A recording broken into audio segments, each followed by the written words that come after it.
भगवत गीता में बाबा, भगवत गीता में बाबा, कभी पुराणों में पूजा सितारों में कुछ लोग है ना बाबा, इसमें ये जो कभी की जो बात कर रहे हैं बाबा, वो इसमें जो कभी का जो बात कर रहे हैं बाबा, वो कभी वो द्वापरिक कभी की बात कर रहा था या संगमी की बात कर रहा था?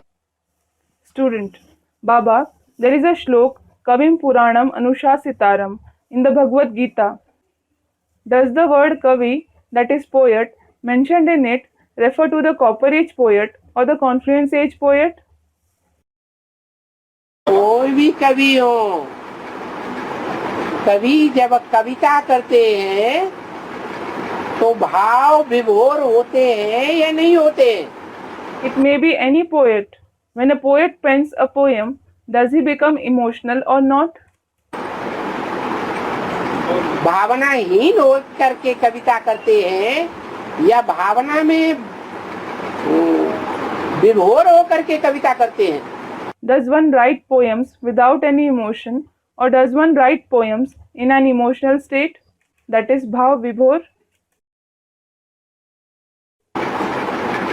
हैं? Student, Baba, I didn't understand the word vibhor. भावना में डूब जाना, To drown in emotions.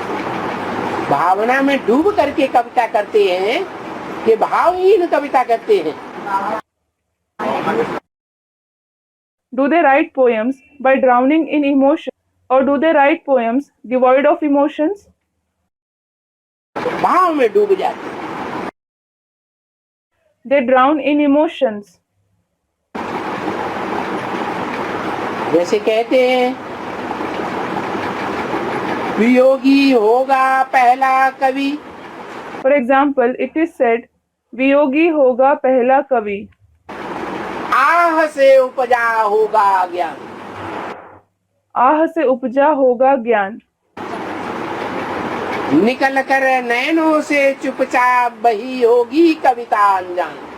निकलकर नैनों से चुपचाप बही होगी कविता अनजान. Meaning, the first poet would have been a viyogi.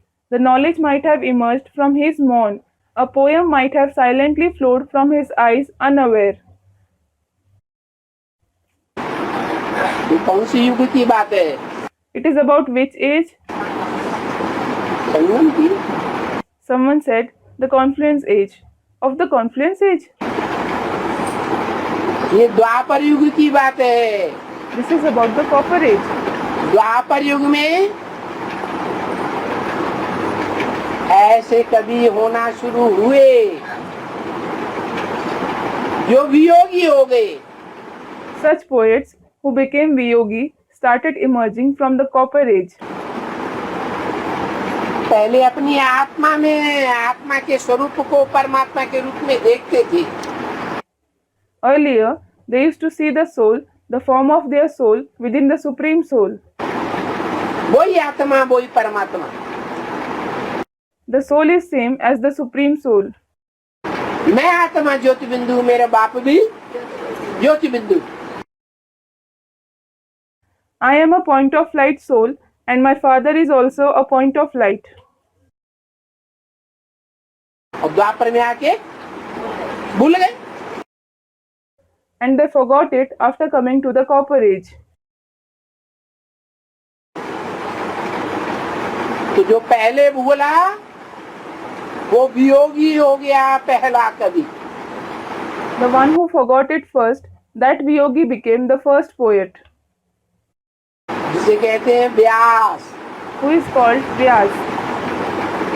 ये वियोग का भाव आया ना, This feeling of separation emerged, didn't it? उस भाव में विभोर होकर के कविता लिखी। He wrote the poem by drowning in that feeling.